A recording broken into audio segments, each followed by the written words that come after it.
Welcome to the Human Design Collective podcast, where we explore this system as a unique map of our potential, from the mundane to the mystical.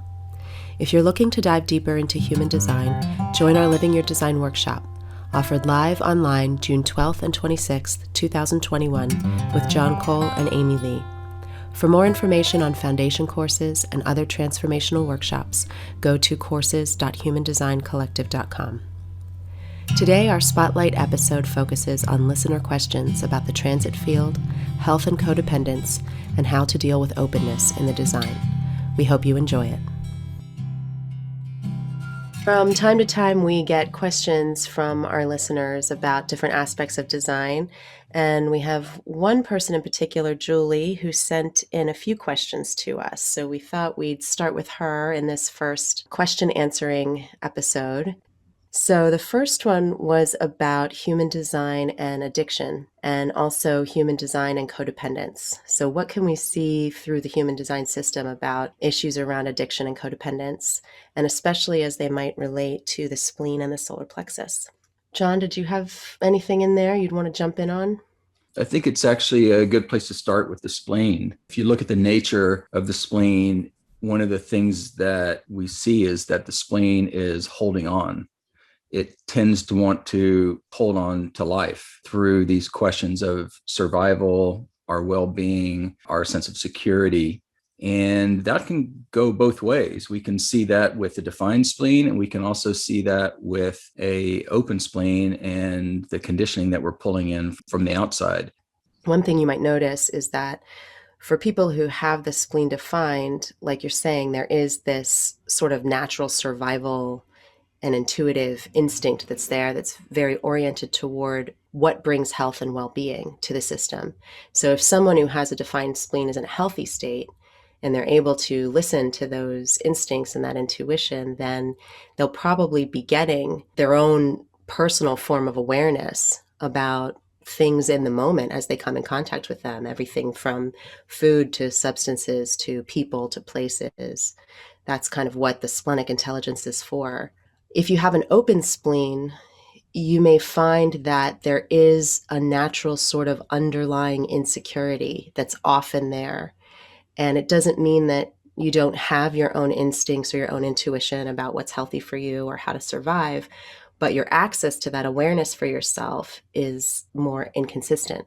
When that's the case, for those of us with an open spleen, John and I both have open spleen, you may find that there can be a sort of insecurity about your own survival or an uncertainty about what's really healthy for you or not. It can be hard to tell sometimes. And particularly in relationship dynamics, if you have someone with an open spleen in relationship or near a defined spleen, that can sometimes bring a sense of comfort or a sense of feeling like, oh, I actually feel like I'm going to be okay on this sort of subtle, persistent level when I'm around this person who has this sort of survival instinct. In that case, sometimes that longing for comfort or the comfort that can come from certain relationships or even from certain behaviors or certain substances can help to ease that sense of insecurity. And if that attachment to those things that bring comfort is stronger than our connection to our consistent natural intelligence through strategy and authority, then you'll often see people with open spleens holding on to the wrong things because they don't have a consistent source of intelligence there to let them know what to hold on to and what to let go of. And I think that's one way that we can often see addiction coming up, whether that's addiction to certain relationships or substances or behaviors that are actually not really healthy, but they bring a certain level of security or comfort. If we don't have something reliable or something that we feel we can trust to replace whatever momentary comfort we get from holding on to these things that aren't really good for us, then we don't really have any options. Yeah, so that's a good point. And this is where authority, I think, can be a really helpful point of reference for us. If we have a sense of what our inner authority is, then we have something to meet that conditioning with, the conditioning that makes us feel safe or secure, even though the situation may be harmful in other ways, or holding on to certain patterns of behavior, certain addictions, you could say substance addictions or food addictions. If we have a sense of what it really means to be ourselves and what's correct, healthy, and true for us through this experience of inner authority, then it gives us a point of reference to navigate with. Just brings to mind for me how it can be scary to make that transition. I think it can be really intimidating, or it can feel destabilizing to make choices in our lives that take us into new places or into new territory. So, if, for example, we get to a place where we realize, I feel like I need this person in my life, I can't let them go, but I know they're not healthy for me, and we let them go, then we're left being in a place where we've suddenly lost this conditioning force that we had in our lives for a long time.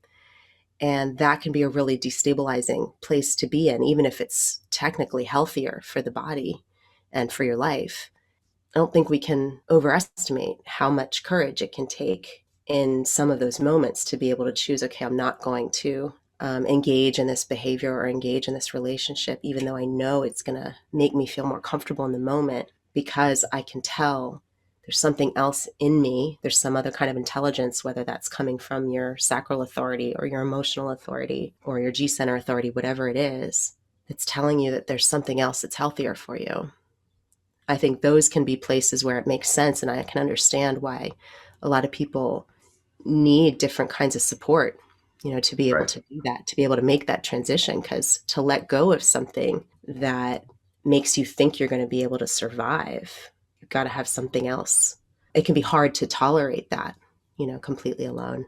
And I Yeah. think everybody's path is unique. Some people are going to be able to do that alone. And this is kind of good. We start to get deep fast because it can start to take us into that kind of no choice territory that Ra would talk about, and how much he talked about timing, and that there's timing for each of us in place in terms of when we're able to shift our awareness or shift our behavior or have something else come into our lives that shows us a deeper truth about our own nature. Yeah, but I guess I want to say it that way just to not minimize it. It sounds really simple at the surface to say, oh, well, just let go of an unhealthy behavior and listen to your authority. But that's not an easy thing in a lot of ways. So it takes some courage. Yeah. I was kind of thinking the same thing. We often need something else to put in place. I mean, it's one thing just to say drop it, but we all know that it's a lot easier to, for example, leave a relationship if you have something on the other side, or leave a secure, what seems to be a secure job if you have another job waiting. In this case, you could possibly replace bad habits with different types of habits or ritual or routine. In a way, I feel like, that's what strategy and authority is. It's giving our mind, and it's giving us something else that we can kind of lean on or experiment with. And then what do we get out of it? We get potentially awareness. We can see things as they are. Mhm. And that may be the beginning of a real change if everything else falls in place. I think that's why it's so often talked about as an experiment and as a process that takes time and takes some practice, and on a deeper level is about finding out what else can you trust in yourself. If you don't rely for the most part on what you've been told or what you think is going to make you okay in the world, how do we develop trust in something that's actually healthier for us and closer to what's really true for us as a unique being in the world? And that takes some time and takes some practice to develop that trust. It's a relationship that we develop with ourselves. It can surprise us if we can tolerate the discomfort long enough, if we can let go or not give in to that compulsive behavior, whatever it is. I think we often find on the other side of it that, oh, actually, I'm okay. Like, it's not going to kill me to not have this thing in my life. Like, I actually can survive it. I'm actually okay. Yeah, and looking at it from the point of view of the solar plexus is interesting. Maybe that's a little less obvious when it comes to addictions or compulsive behaviors. For me at least, I have an open solar plexus. What comes to mind initially is, say, like the 3955 channel of emoting and how it's often associated with eating disorders. If you can understand What are the underlying mechanics that are in operation here? You're dealing with the emotional wave. You're dealing with a cyclical pattern of feeling, moods, the way that your experience is colored through time. Oftentimes, what can seem like addictive or compulsive behavior from an emotional perspective is really an inability to be with the entire cycle, the entire process of the wave as it goes from high to low. Yeah, I think that is a place where we can see some reactive behaviors or reactive habits where it may be that for someone who has emotional definition, that when you hit a particular part of your emotional wave or a particular frequency of emotion that's difficult to process, that may be a point where you find you repetitively reach for something that is not really healthy for you because it's uncomfortable to sit through those emotions, or that there's a way that you become reactive or act impulsively in terms of your relationships that actually creates more damage in the relationship or creates more chaos for yourself than if you were able to just sit with and feel those feelings and let them pass and learn and trust and know that they will pass, that they do pass. The overriding advice for anyone with emotional definition is to not act impulsively, to give things time, to make decisions over time. Another example comes to mind, which is compulsive spending. I've talked to clients who, when they're at the high point of their wave, they're going to go out and buy a bunch of stuff. I could also see it from the other side. Someone's at the low point of the wave, they're feeling empty, going back to, say, gate 55 and the way that works. They're trying to fill a void, they're trying to fill a hole in themselves. And so, by understanding or bringing some greater awareness to that process, to how the emotional system functions, we might be able to get a little bit of separation from it, where we can catch ourselves in the moment and realize, like, this is that pattern that I've seen where I go out and I'm feeling this way, and then I go spend a bunch of money on something, and then later realize that I didn't want any of it anyway. Yeah, I think that's a great one. I think that a lot of people can probably relate to that. And it shows, like what you were highlighting, why there is that piece of guidance that goes with the emotional process, which is to wait over time and then you get to see what persists, what comes back, what do you actually really want because it's the truth of how you feel and it's what settles out as the truth for you versus it's the heat of the moment. You know, it's the intensity of the moment driving things. And in some ways, if we look at an open solar plexus, it can be even worse. You know, if you've got an open solar plexus, especially if it's being heavily influenced by emotional energy, which many of us are, then we can find those same cycles of emotional intensity can be even more amplified and more difficult to process if you don't have a consistent emotional process of your own. So I know I've experienced many times in my life when I've been in contact with a certain amount of emotional energy and intensity that just felt like beyond what I could sort of physically and energetically process. And again, an opportunity to work with inner authority. If you have a point of reference, if you're open solar plexus, the guidance is not to make emotional decisions. In my case, I have a will based ego authority. So for me, it would be don't react emotionally, don't react compulsively in that situation. With awareness, I can see when I actually have the will or the energy coming from within me to engage in something or to commit to something or say yes. And I feel like that provides a point of reference, like we were saying with the spleen, so that we can meet that conditioning with greater awareness and see what happens, see if there's a different possibility or option there for us. I just think something that's really cool about it is that you can take something like codependence or addiction and see that it can actually be a pretty differentiated thing to find out for yourself. What is that about? Where is that coming from? There are a few different places we could see it play out a few different ways.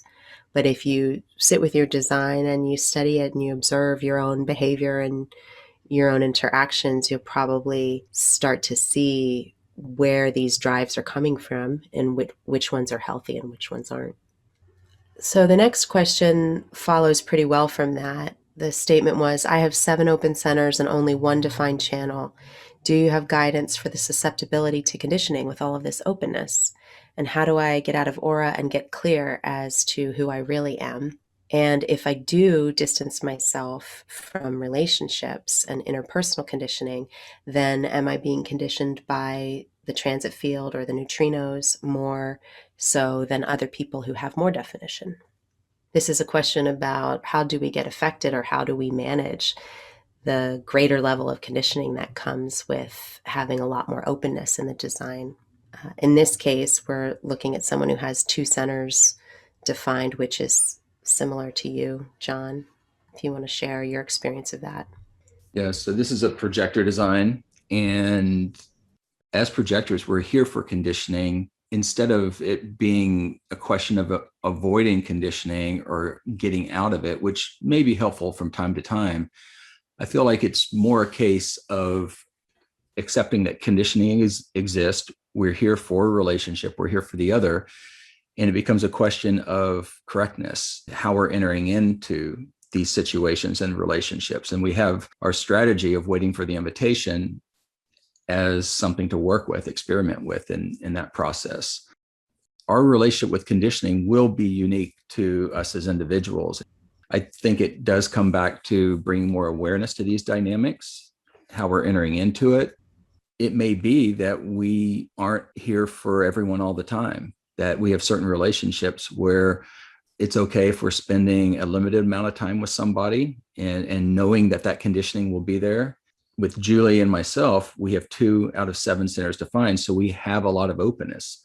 There's no way we're going to go into a relationship and not take on the other. For me personally, it feels like I am often wearing the person for a couple hours, even after the encounter. And I can watch that. I have an experience of that. I can feel it in that moment. I can just be aware of it. It takes time. It's something I see over time, or I've come to see over time. Yeah, to me, this is just an awareness game and a seeing game. Yeah, I think it can also be, for those of us who have a lot of open centers, it can be helpful to remember that that's just showing that we have a greater amount of natural flexibility in us. And that can be seen as being flexible, or it can also be seen as being unstable. But it does mean, like you're saying, that whatever we come in contact with, it's likely that it's going to affect us pretty deeply. And it will also probably get reflected through us, through how we behave or how our energy is affected by who we're with. And one of the best pieces of advice I ever got early in design was someone saying to me, "Hey, you're a really open projector with no motors defined. So if somebody's really right for you, the conditioning will be something that you can handle, and it'll probably be something that you even kind of like." Mm-hmm. And in some ways, I think it can even bring us closer to just using signature and not self themes as a way of being able to tell if the conditioning that we're experiencing is something that we like, is something that we can handle. I mean, you can have a generator who has only 2 centers defined and 7 centers open. That's someone who could also be very deeply conditioned through relationship.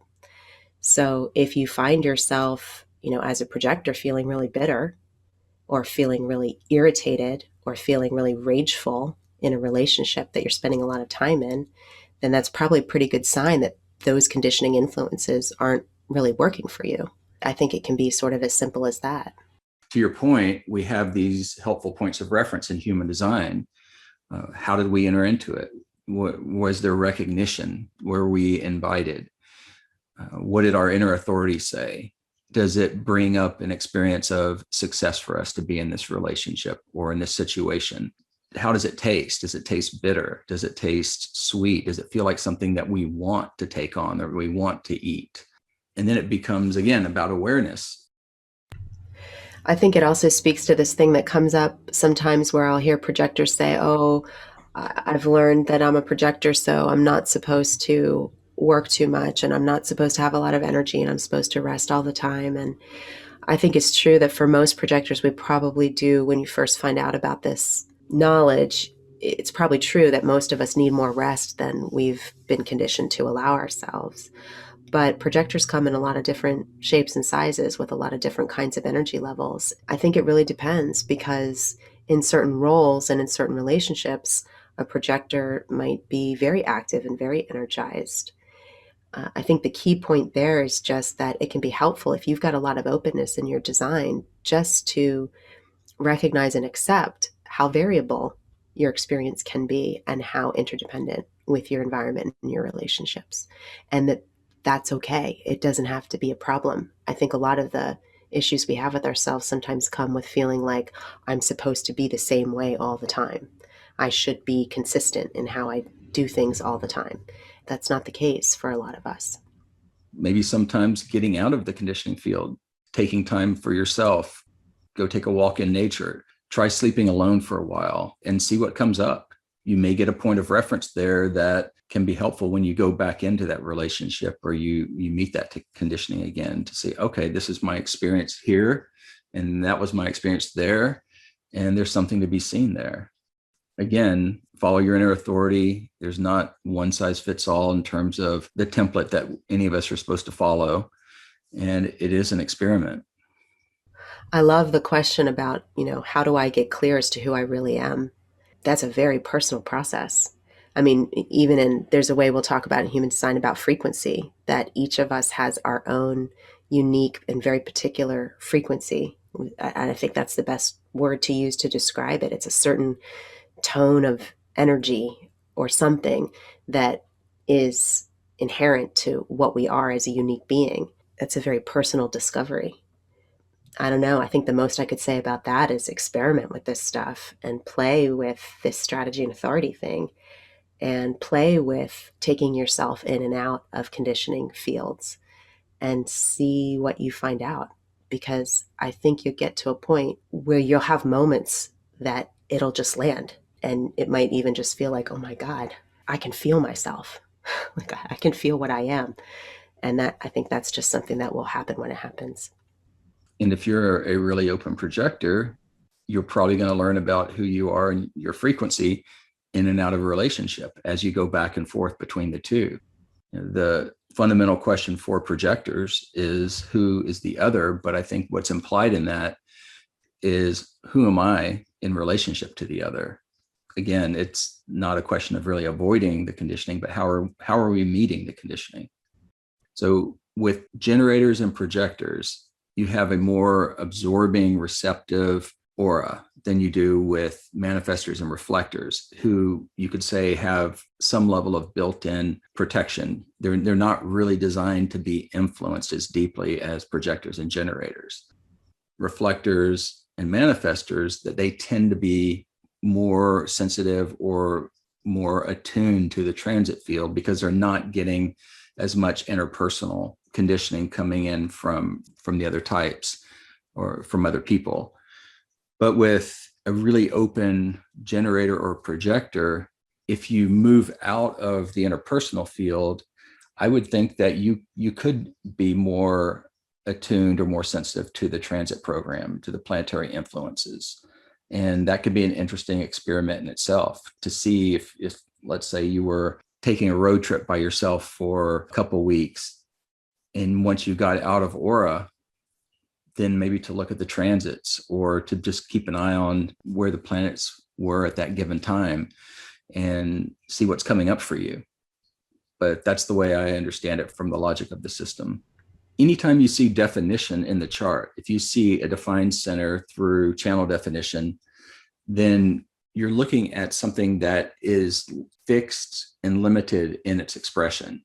When you have an open center, you're talking about inconsistency. You're talking about a certain variability or conditionality in how your experience of that part of yourself works. When you see definition, it's going to be pretty specific. And what I see with people with a lot of definition is they're fixed. It's kind of hard to get in there. It's hard to influence them in the same way that someone with 7 open centers might be influenced. Yeah, I think a lot of people are experiencing what you've described just through what's been happening globally for the last year or so with COVID, that a lot more people are having a lot more time either in their own aura and not interacting nearly as much with other bodies, with other people in person, or people are finding themselves in situations where they're at home with just their spouse or their kids or their family or whoever they're living with in a much more concentrated way than they have been before. And I think both of those experiences are showing people different aspects of how these energy dynamics work. And I would agree from what I've seen in myself and what I've seen in talking to a lot of different people that for those of us who are finding ourselves a lot more isolated or spending a lot more time alone or at home and not having much or contact with anyone, I do think it seems to make us more sensitive to the transit field. I think it makes us also even more sensitive to what we pick up from each other at a distance as well through digital communication, through phone communication. So I think that's all part of the experiment that we're in. I do think most people are finding themselves becoming more sensitive to these things in different ways. Yeah, and what's really kind of a mind bender is to think that the program, the transit program, is actually setting up situations where we're all more isolated so that we can actually be more influenced by the transit field, not to assign some sort of agency to all of that. And it does seem, like you're saying, that there's a lot of sensitivity to these planetary influences that we're currently working with, which I think is a good lead in to our last question today. Yeah, the last piece was about how can human design be predictive of the future? How can it give us some data or information so that we're more prepared for what's coming around the corner? Further in this question, Julie references an episode that we did with Peter Schober, where he suggested that we're entering a part of the global cycle that's really, I mean, we may be feeling like we've been in this sort of global crisis, but he suggested that we're actually in a prelude to a few chapters of a bunch more change that's coming. She was asking, could this be planned for by watching Pluto or Neptune move? So, what can human design show us about the future? And I'd love to hear your take on this, John, especially because I know you have a lot of background in astrology as well. One of the things that astrologers will do is they'll look to the past to understand the future, looking at the past patterns, seeing how they fit into current world events or different eras, different times, to give us a little bit more context about how these planetary influences work empirically. I think we can do some of that in human design as well, while keeping in mind that the past never really repeats exactly in the same way as before. So even though we can get a general sketch about, okay, the last time we had, let's say, a Saturn Jupiter conjunction in this particular area of the mandala, it looked like this. Well, that's one factor among many would have been influencing that particular time. We're always looking at like cycles upon cycles. There's something there. We can look to the past to understand the present and the future. And we can see that there is always going to be a kind of a changing background frequency and changing influences.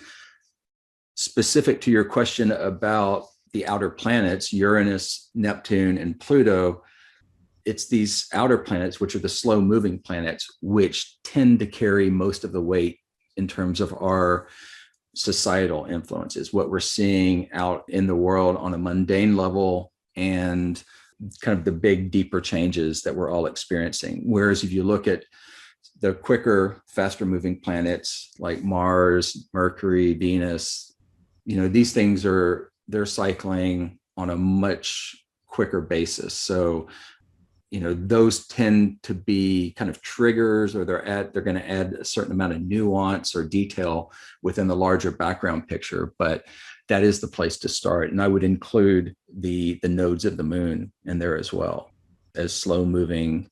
They're not planets, but points of reference for us. In human design, we can look at those movements and those transits of the outer planets and the nodes of the moon, I think in large part to get a sense of what the major cultural and collective influences are, what's coming through the collective programming on a massive scale that we'll see, across a generation, or that we'll see over years at a time, and what we see play out on the collective level. And that can be really helpful, just to know that those patterns are there, those themes are there, because otherwise I think it can be easy for us to think that we can find ourselves sort of being influenced by it and thinking that it's personal, or thinking that it's special in some way, when if we really look at it, we can see, oh no, this is happening all over. Ra seemed to suggest, from looking at individual transit charts as well as looking at the broader influences, he seemed to suggest that it can give us a certain predictive quality if we're looking at large global themes and if we're looking at collective media, for example, as a demonstration of what's happening with those outer planet transits. But in terms of what happens for each of us as an individual in our own lives, human design was really pointing to this possibility that even in the midst of those themes, there are pathways that each of us can be moving on that are unique and individual to us. And that if we are referencing our own strategy and authority in the midst of those conditioning fields, we'll see that there are many unique ways through that. If we just look at the conditioning field in and of itself, and if we don't have access to anything in us that's unique or connected to our individual intelligence, it's more likely that those themes are going to be very predictive of exactly what happens to us. Yeah, that's a good point. And I think it brings up this idea that we don't have to play along with the program. We have another option. The program will always be the program. The influences will always be there. But if you have something like strategy and authority to put up against it to meet that conditioning with, it gives it a chance of operating to some degree independently of the program, where whatever transit that's running through the solar plexus right now or defining the solar plexus is not dictating the choices that we're making in our life or the decisions that we're making. We can understand that this is the conditioning that's coming in. We're experiencing the wave in this way, and we can change our relationship with it, at least in potential. I think that's a really important distinction to make, where what I saw a lot with the astrological community, and I was guilty of it myself for many years, was I would see a transit coming, and then I would almost try to accommodate it in some way, in that I felt that Uranus is sitting on my sun. I'm going to go do something crazy now, or I'm going to go and do something wild. It's like, that is the energy that's coming in, but is that actually correct for me? Kind of like you're saying, there's this potential to operate somewhat independently from that, or to change our relationship with those energies. That's something that I think human design brings in that I didn't see in the astrological world. Yeah, I think one of the things that can be helpful in terms of this question about, well, can we plan for these things that are coming, or can we be prepared for it in some way? I think one of the ways I've found it really helpful in listening to the human design transit analysis that's coming out is that it makes it even more obvious when certain things are happening on a global or collective scale.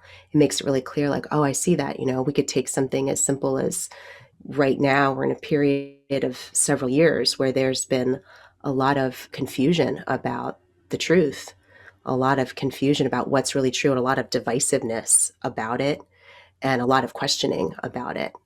And all of these themes around, real news or fake news, and true information or misinformation, scientific evidence or not. There are these really big themes that are happening that you can see the collective becomes very focused on.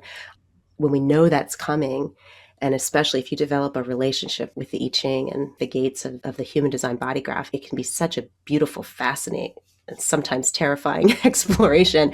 But as those themes come up, you can say, oh, wow, yeah, Pluto's in 61. It's very clear that that's what's happening right now.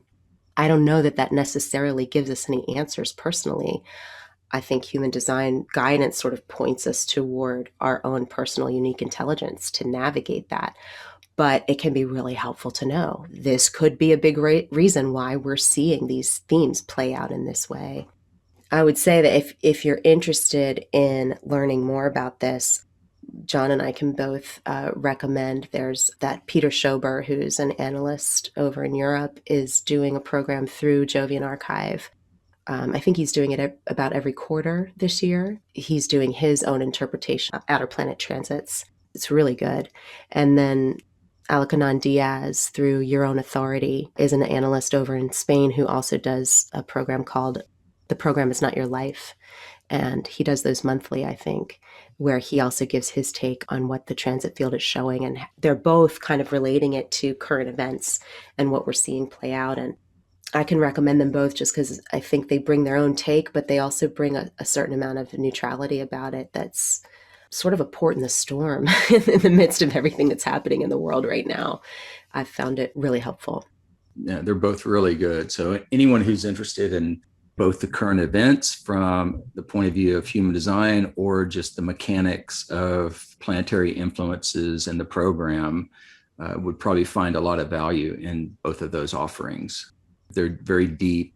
They're two of our favorite teachers. They both have years and years of experience looking at this and evaluating things this way through the lens of human design. So that would be a great place to go. Well, thank you, Julie. Those were some great questions. And for any of you out there, if you have particular questions about design in general or things that you're seeing in your own exploration, please feel free. If you go to the humandesigncollective.com site, there's a place where you can enter in your questions for the podcast. And we'll be continuing to look at some of those more in the future. Thank you for listening to the Human Design Collective podcast. If you enjoy the show, please review us and share. You can find us at humandesigncollective.com and explore our course and workshop offerings at courses.humandesigncollective.com. Music for the Human Design Collective podcast is courtesy of Anders Parker. For more information, see the show notes. And please stay tuned for more upcoming episodes on the same channel.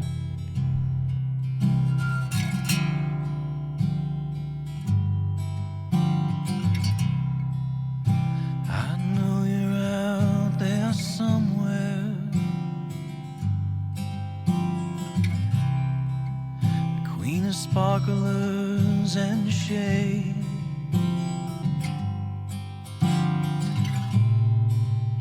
you might be feeling bamboozled. I know you're flying free.